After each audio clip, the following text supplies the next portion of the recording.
Well, Steam's Winter NextFest has come and gone. As always, I've rounded up another bunch of demos you, the viewer, may have missed out on. This time around, I enlisted the help of my friends Druid's Union, Chris from the Linked Past, the one with the beard, Garvacarius, Totally Serious Gamer, and Summy G. Now, we can achieve a larger variety of games from a more diverse perspective.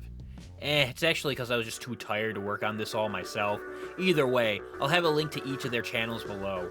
I've wasted enough of your time.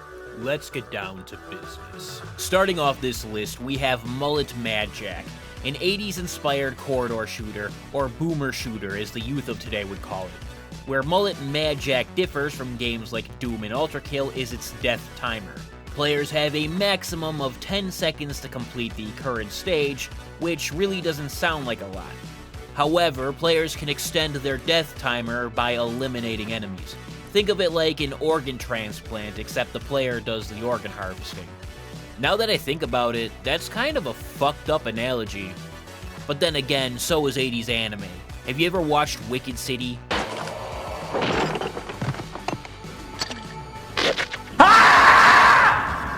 Yeah, I rest my case. Anyway, after each level, players get 3 options for an upgrade. These include, but are not limited to, increasing the time gained by killing a certain enemy or killing an enemy in a certain way, a chance for shots to explode on impact, or a new weapon like a shotgun or a sword. Of course, since this game is a roguelike, upon death all of these bonuses are wiped out and the player has to start all over. Well, kind of. In the demo, every 10 levels has a checkpoint. Provided the player has completed these 10 levels, this is where they will start when they die.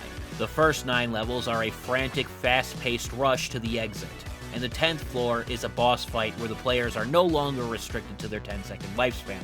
However, they still need to kill the boss in 1 life.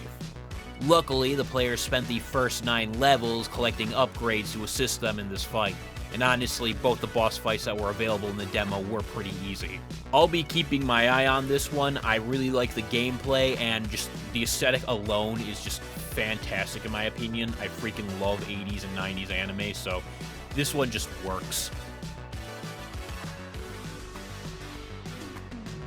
Just wanted to put this little warning before the review that this game does contain a lot of flashing lights.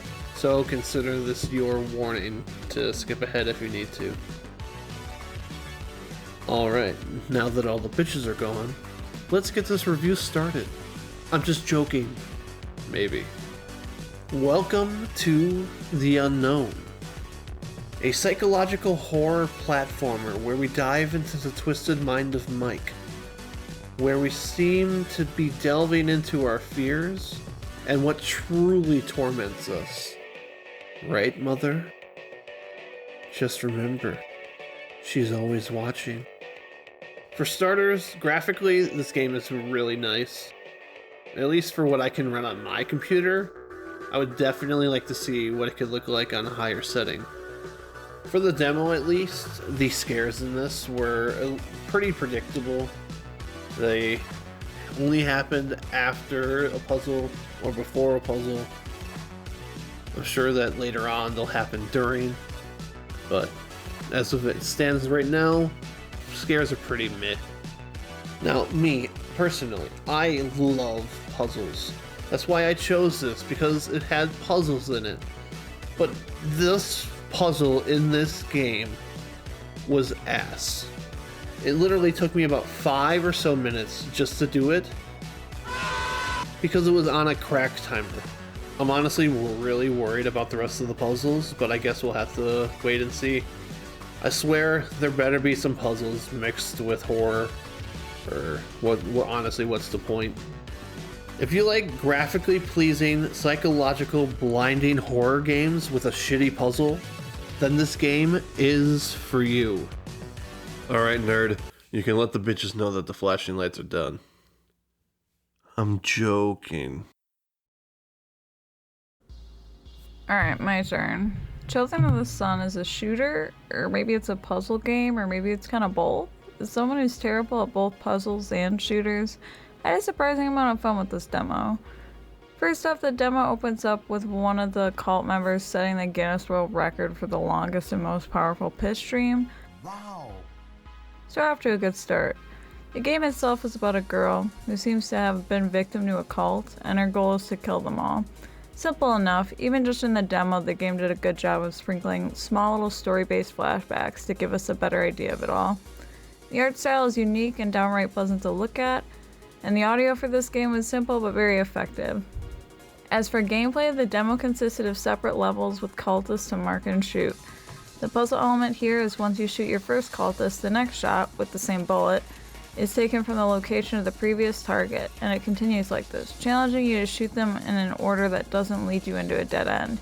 Boy, did it make me feel brain dead at times, especially when introducing new elements like changing the bullet's pathway mid-shot or re-aiming mid-shot.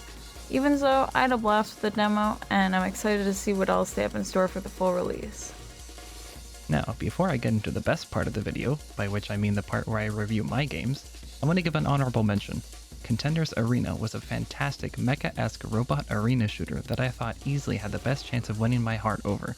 The movement was smooth and the customization was on par with what you expect from full releases. Hell, even the announcer wasn't annoying to listen to. Ready to join my first game after blazing through the tutorial and kitting out my robot, and... yeah, nobody played this game.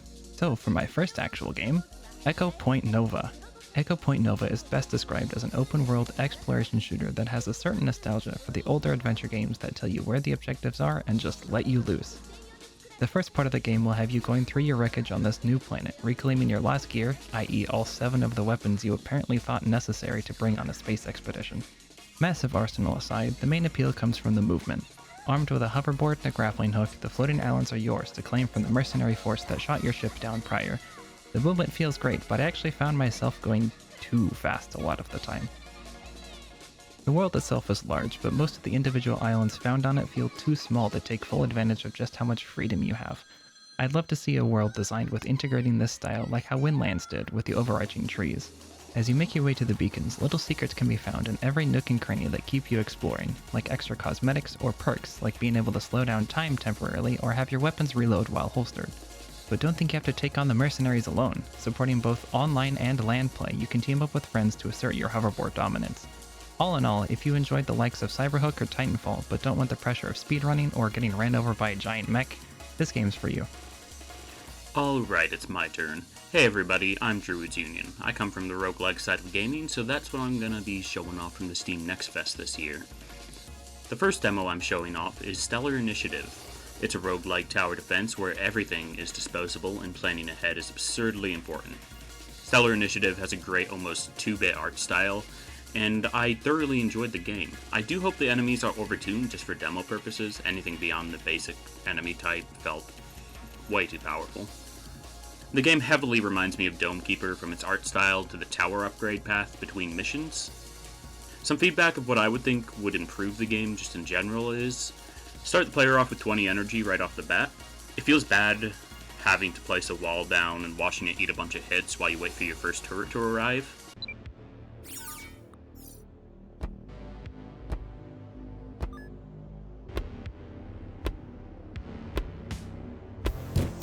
And the other gripe that I have is I hope the full game offers players a proper reward or another tower pick right away. A lot of roguelikes wait too long into a run to actually make it unique from the last one. It really hurts long-term replayability, I find, with a lot of games. Overall, though, Stellar Initiative is a very neat game that I will be keeping my eye on. Diceomancer is a deck-building roguelite. One might say, spiritual successor to games like Slay the Spire, but with adorable fantasy-themed art, as well as some surprising and unique game mechanics. Game mechanics such as dice magic to change any single number on the screen, remove entire keywords from the cards to entirely alter their effects, or even altering the numbers on the loop.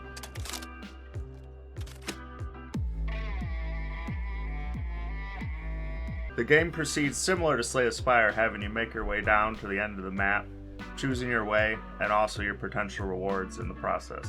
But in Diceomancer, you're also being chased by a purple fog, which is reminiscent of Faster Than Light, The fundamental card game mechanics feel very similar to Slay the Spire again, with the most immediately noticeable difference being the unique mana system, which involves using your cards to alter your mana before you spend it.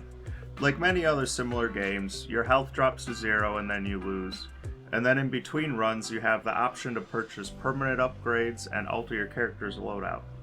All the variety of combos and strategies, as well as cute artwork to discover, make this game quite intriguing already, even in the demo state.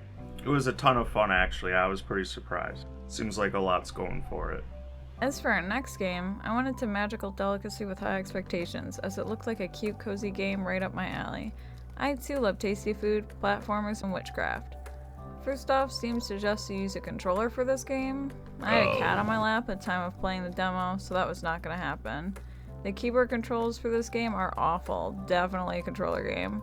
The demo opens up and prompts you to check out the accessibility settings, which I appreciate. I didn't need any of these, but it is great to see for gamers who do. We play as Flora, a new and upcoming witch in town. Didn't see much platforming in the demo, though I only played briefly, so maybe I missed out. Cooking, the main focus of the game. This consists of gathering resources, recipes, and cooking tools, then going home and selecting the ingredients for the meal. Then there's one quick time event when you start cooking and that's it. You wait. I was really hoping for some Cooking Mama style gameplay here. Most of my time spent cooking in the demo. I was just jumping around in my house and waiting for food to finish so I didn't burn it. So while I love the art style, the concept, and the music and sound direction of the gameplay left me wanting more. Hopefully they'll have something more well thought out for the full release. A cat who cleans? A combination I never thought I'd see. Especially with them being the spawn of Satan and whatnot. I suppose it's fitting though, considering we're in hell. Welcome to Crypt Custodian. In this game, we play as a cat named Pluto, who unfortunately met their end far too soon. And with a broom in hand, it's time for us to clean up the afterlife. Especially when you meet Karen the Frog. I mean Kendra the Narcissist, who, found out that we broke her statues to get to where she was, and then proceeded to throw us in the depths of hell forever. Kendra, if you don't want your statues broken, get them out of the fucking way! God. Graphically, I love this art style, and it runs quite smoothly, even on an older PC like my own. Combat is literally like any other game like this. You just hack, you slash, and you dodge, and you hope for the best. As a fan of Metroidvania-style games and platformers, I will always be a fan of these kind of games.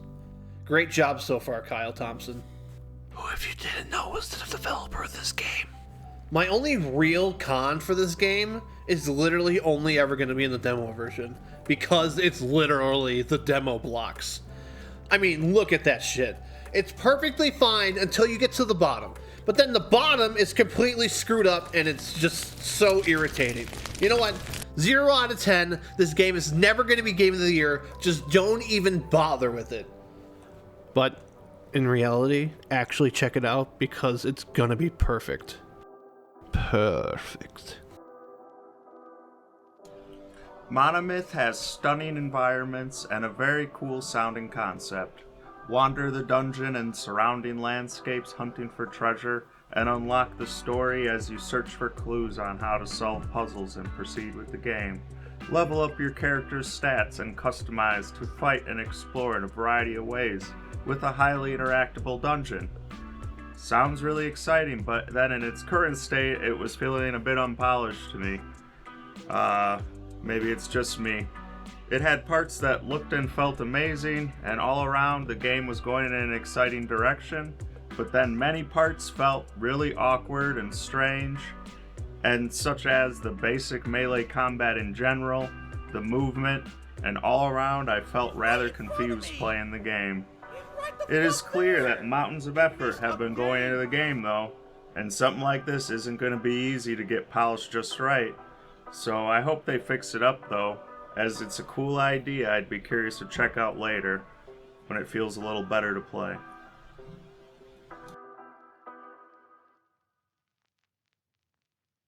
Ah yes, it's me again, the sane one, bringing you another banger of a game. Nights Within is a medieval meets extraction shooter that I had a surprising amount of fun with. Once queued, the gameplay loop drops you into the world where the action starts immediately. Your goal is to find and complete various objectives, all the while fighting ghost-like enemies. These objectives can range from defending a certain point to collecting a number of items scattered around, but never usually take that much time, because time is of the essence. After certain periods, enemies will gain enhancements called mutations, like smoke, movement speed, or an entirely new enemy type. To counter this, you gain beacons, similar effects to boost your own kit, like enhanced crits or chain lightning. These are gained either randomly by killing enough enemies or spending the shimmer they drop at a completed objective. Choosing to spend shimmer will give you the option of picking from 2 bonuses, getting a random effect, or making a beacon you already own more potent. Even on the easiest difficulties simply called Exist, I found my first solo run to be a good challenge moving to the extraction point. Oh, yeah, this game supports co-op too. While I didn't get the chance to play with anybody as the demo supports invite-only lobbies rather than an open queue, I will definitely be coming back at a later date. The combat felt intuitive but complex with options like parrying, blocking, dashing, dodge rolling, shoulder bashes, ranged options, and special abilities, all of which customizable. Speaking of which, there's no shortage of customization. You can modify the performance of each of your modern gun, for some reason, longsword, and spear between 6 unique classes.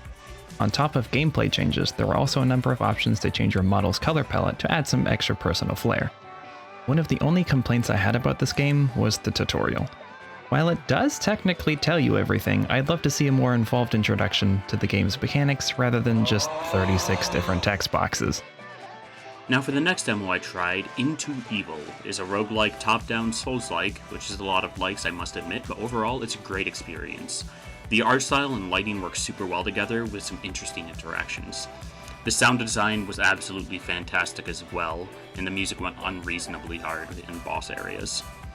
My biggest complaint for this has to be that I couldn't change the audio in-game, but that's probably just a demo issue. I had to pull out Windows Mixer for it. That, and I didn't enjoy the forced prologue too much before you were allowed to access the roguelike mode, although it was probably important to force me to learn the base game mechanics before moving on to the actual roguelike mode. While the game can look quite plain on the surface, you can find unique items with enchantments and spells built into them, which just use your stamina to cast magics on a pretty long cooldown with 3 different spell types to activate on different keys. I enjoyed this demo a ton and I'm excited to see more of what the full game would look like, but it's going to need a lot of equipment to keep things fresh. I just hope Into Evil doesn't fall into the same trap as many other roguelikes do, where the bosses end up being more of a chore than an interesting challenge after beating them a couple of times. Thanks to Nerd for including me in this. Make sure you subscribe to this man, Rockin' Stone. Alright, let's finish this video off with one last game. I know, I suck at this game, but you don't understand. In spite of sucking at RTS games, I still love them. So, when news that a bunch of ex-Blizzard devs were gathering to create a new game within the genre, I got a little excited. And now that the game is playable by everyone during this NextFest, I finally have a chance to play. The demo featured 1 co-op mission, custom games, and 1v1 matchmaking. The bulk of what I played was the co-op mode, which has 3 players team up against 1 AI who has multiple bases.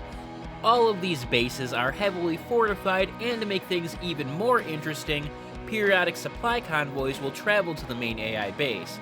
It is crucial that players stop these convoys, for if the payload makes it to the enemy base, all hell just rains down, damaging all of the players' buildings. Aside from a couple bugs here and there, and some optimization issues, I really did enjoy my time with Stormgate. The co-op alone has me completely invested in seeing where this game goes. Thank you everyone for helping me with this video, and thank you to the viewers. I hope you guys enjoyed the games we chose. As I said at the beginning of this, you can find a link to all of the creators featured in this video in the description below, as well as all of the games we covered. Do me a huge solid and check out their channels as well. As always, feel free to like, subscribe, or cancel me on Twitter. None of this shit matters anyway.